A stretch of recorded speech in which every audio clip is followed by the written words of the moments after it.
And welcome back to the Hot Lap. The Spanish Grand Prix is now in their history books. Congratulations, Max Verstappen. It was won and lost in hindsight on the start. Okay, I guess you can't win a race on the start, but you can certainly lose one. And in hindsight, Lando Norris's exceedingly average start, well, that ended up losing him the race.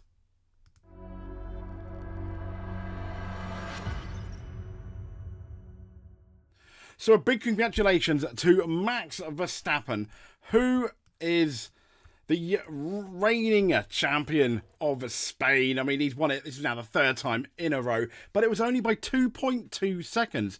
Now, what's interesting is Lando Norris got an average start and ended up, well, losing the lead, losing second place, as well as George Russell swept round the outside of both Verstappen and Norris and ended up taking the lead. He lost about 4 seconds in the first stint. He finished 2.2 seconds behind. And when the interesting thing is, when Russell did end up pitting, Norris was faster. When both Verstappen and Norris were on fairly even tyres, albeit Norris did start on brand new softs. So Hamilton finished third, finally beating George Russell, his first podium of the year. So we're all the way in Spain, and it's Hamilton's in June. You know, the middle of June. Hamilton's first podium. Disappointing season so far, but congratulations, Lewis Hamilton. You could have said he did have a slight tyre advantage because George Russell ended up going out on the hards, but they pitted. I wonder whether they pitted George Russell because Lewis Hamilton was coming up fast behind him at the time. So a really disappointing 5th and 6th for both the Ferraris. We'll get into that in a bit. Piastri 7th, disappointing. Perez 8th. Yep, the guy that won, finishing a minute. Yes, he did have that extra stop, but a minute behind your teammate. Well, another 2 years of that, thank you very much, or not. Gasly in 9th, Ocon 10th, 11th Hulkenberg, 12th Alonso. Really disappointing there. 13th Zhou, 14th Stroll, 15th Ricciardo, 16th Bottas, 17th Magnussen, 18th Albon, 19th Tsunoda, and last, and well, I'd say by no means least, but last, let's just be nice. Last, Logan of the Sergeant. As I just realised my green screen. There we go. There. Much better. So, no, it's not much better. We are going to basically go to our winners and losers then. So, welcome to our winners and losers as I'm trying to manhandle the green screen behind me. So, we've got the Spanish Grand Prix. Let's have a look then, as we did last time, in reverse order. So, who finished last? You probably know. It's not exactly a test. Let's be honest. It's gonna be Logan Sargent. At the back, yeah. To be fair though, to him, Albon went off as well. He only finished 18th. The Williams appeared to be quite a difficult car to drive.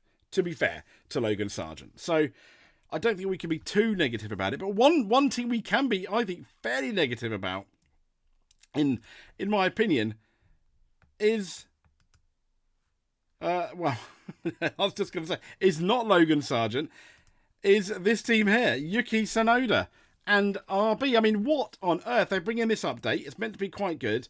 And Yuki Tsunoda ends up finishing second to last. Completely embarrassed a bit by Daniel Ricciardo. Really, really disappointing there for Yuki Tsunoda. But if it was disappointing for Yuki Tsunoda, I can't help but feel it was equally disappointing for this guy here, Alexander Albon. I mean, you can make an argument that the Williams was one of the slowest cars. It just wasn't good enough, was it, for the Williams team? James Vowles, Alex Albon, hang your heads in shame for the Spanish Grand Prix, because what on earth was that performance? Now, they are talking about their car still being overweight, so you got that caveat there, Williams. I'm hoping for bigger things, hopefully, fingers crossed, in Austria. So from the guy that finished 17th, is Jan. I was going to say Jan. I'm always going to say Jan. It's Kevin Magnussen in the Haas. Yeah, I think that's kind of about where you'd really expect them to finish, in a way. Yeah, not particularly great. But I think also this guy here, Valtteri Bottas, is going to be quite disappointed. He qualified really well up. We said, depending on a crazy race, which it wasn't in the end, surely points are going to mean prizes. Points are available for Bottas, and no, he ended up finishing a lap down and 16th. Yeah, not particularly great. But once again, another Visa Cash App RB victim, I think, here, of their downgrade / upgrade. I can only assume they need to understand it more, and hopefully in Austria they'll be a lot better. But disappointing for, I think, Daniel Ricciardo, especially after what looked like a really solid race in Canada. Now, the sad thing is, I can only hope it gets better in Austria. The one thing that Ricciardo, I guess, can take away is he did beat Tsunoda, didn't he? So, yeah, that's something. So, let's go then to what was arguably been the 5th fastest team, according to some. But you finished 14th. And he's only a couple of places behind his teammate. But once again, not a good showing at all for the Aston Martin team. Disappointing with a capital dis, I think. And I say that for Fernando Alonso, which we'll get to in a second. But between Fernando Alonso and Lance Stroll was this guy here. I mean, he finished right at the back, and he ended up having, I think, quite a solid race. Only 3 places away from the points. Zhao Guanyu, I think, thumbs up for you. He secretly ended up basically stealthing his way to 13th, I think. We'll have to have another look in the fallout on how he got there. But yeah, well done, Zhao. Really, really good. Unlike this guy right here, despite having a good car, a home race, Fernando Alonso did not do very well. I thought points were on the table. For whatever reason, that car just did not look very good. Even he's behind Stroll for part of the race as well, and it just, not Alonso, not good at all for Alonso. A fairly solid race for this guy here in the Haas, once again showing that Sauber Audi have potentially made a really good investment on Hulkenberg. He's still there. He's still, within a distance of scoring points. Had any of the top 10 had any issues? Sadly, he didn't. But well done, Nico Hulkenberg, as per usual. Next up, we have the Alpine, a double points finish. Congratulations, Alpine. Once again, these were also contenders, especially at the beginning of the year, for the worst car. Everyone thought it was going to be Haas. Then everyone said it's going to be Alpine. Both of them qualified in the top 10, and they ended up finishing 9th and 10th respectively. And once again, well done to Gasly. Well done for not hitting each other, despite starting, I think, on the same row. So a massive thumbs up to Alpine there. Flavio Briatore must be grinning a bit. I doubt he's the reason that they've done so well. Maybe they just like the track, but the fact that the car is good at the track, because this track is if you're good at Barcelona, on like your old school tracks, there's a very good chance you'll be good everywhere. You've got a really good stable platform for the car. So congratulations to both Pierre Gasly, Esteban Ocon, and the whole Alpine team. So we now get to arguably the first or second fastest car in Spain, but you finished 8th. This guy here. I was hoping he'd end up, doing an amazing job, fighting for that podium. Okay, the Red Bull wasn't that dominant, was it? But the sad thing is, you finished 8th, 59 seconds behind your teammate. Yes, you did pit an extra time, but 59 seconds behind your teammate. Did I mention he finished 59 seconds behind his teammate? Yes, he started 11th. Thank goodness he ended up getting past the two Alpines, albeit only just with his, bearing in mind with that strategy. But yeah, not particularly good, is it? Only 4 points for Sergio Perez. Oh dear, is pretty much all I can say there. Sergio. What is going? He needs to improve, doesn't he? I mean, I've had enough ranting about him, but I'm going to rant a bit about this next guy. Bearing in mind, Lando Norris could have and arguably should have won the race. What happened to Oscar Piastri? He was absolutely nowhere. Yes, he messed up on that lap in Spain in qualifying yesterday, and people have suggested maybe he would have been about 7th on the grid potentially, but still.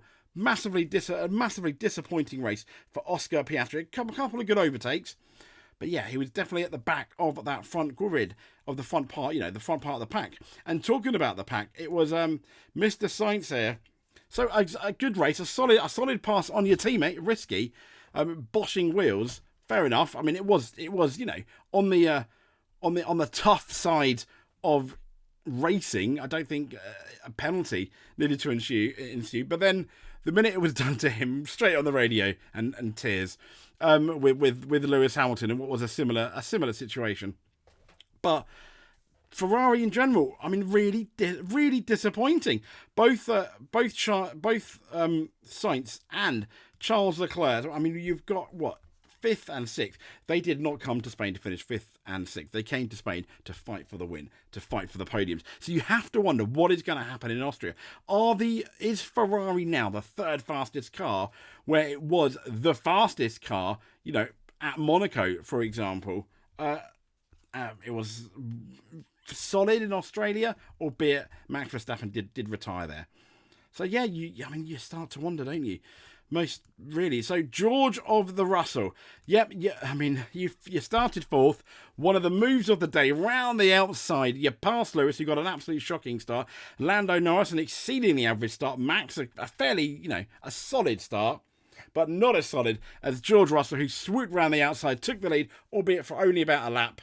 And, well, on lap 2, he got passed, didn't he, by Max Verstappen, which was really, really important. And then I feel he wasn't as good as looking after his tyres as the other pack, because Hamilton was on him in the end.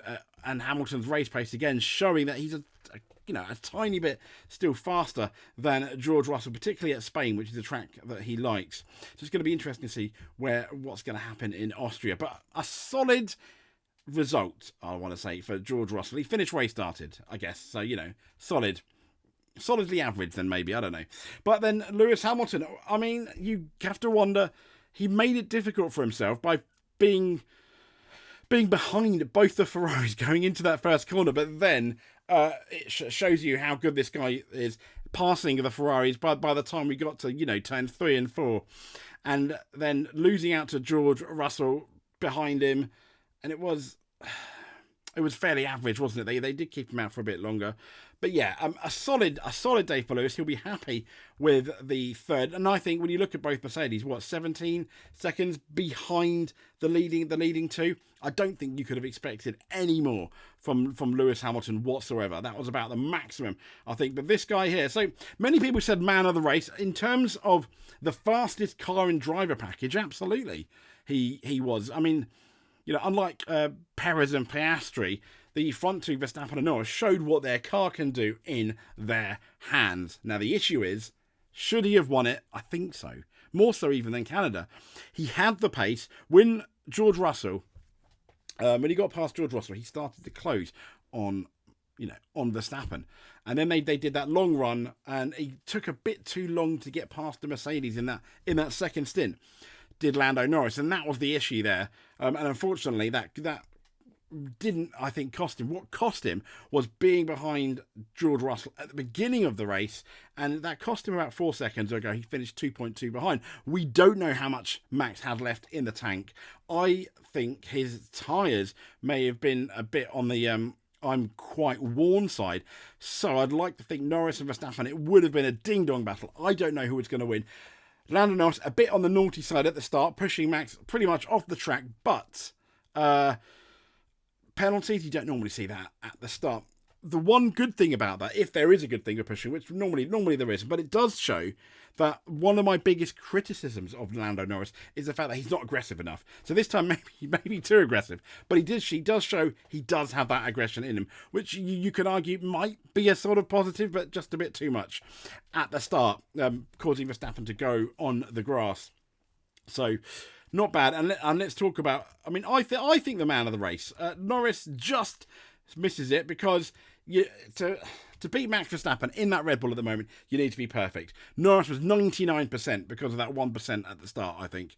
So Max Verstappen he made the difference. He made the difference today. And Lando Norris made the difference in the car, but finished second. But Max Verstappen made the difference today. I don't think the Red Bull car did. It's just about on par maybe with the McLaren, depending on what phase of the race.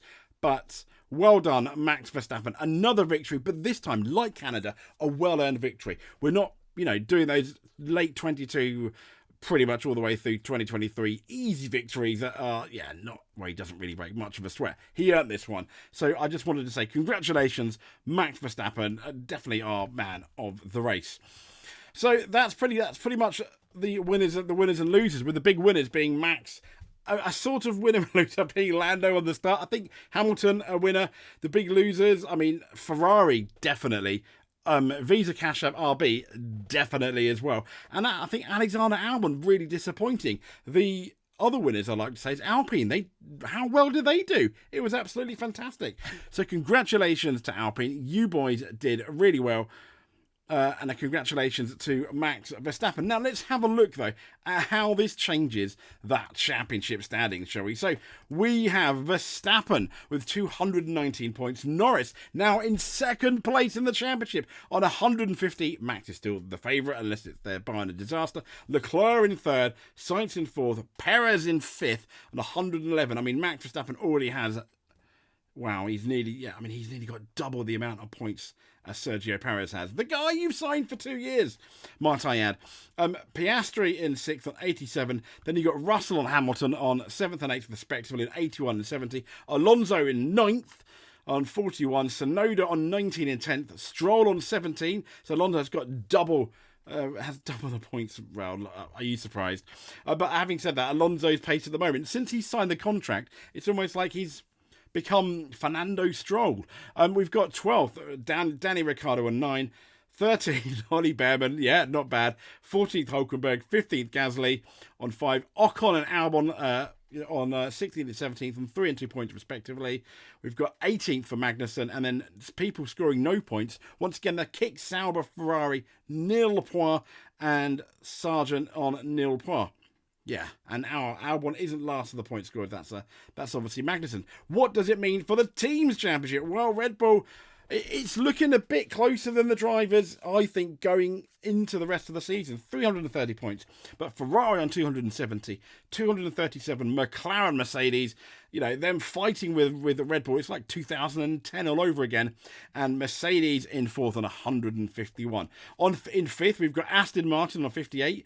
28th for RB Honda, and that's the Racing Bulls. 7th for Alpine, 8th for Haas, 8 points and 7 points respectively, and 9th Williams, second to last, but no points, as I mentioned, for Kick Sauber. So that's pretty much been it for us. So if you like what you see, please give us a subscribe. Stay tuned for more F1 news. We'll be having our race fallout probably Monday. We'll be already previewing, quite busy, the Austrian Grand Prix early next week as well. And we'll have our touring car review probably on the Monday. Goodness me, there's a lot to do, isn't there? There's a rally next weekend as well as, a triple header. This is the first of the triple headers. So subscribe to keep up to date on that. Hit that notification button if you want to get notified every time we do a video. We pretty much do at least one a day.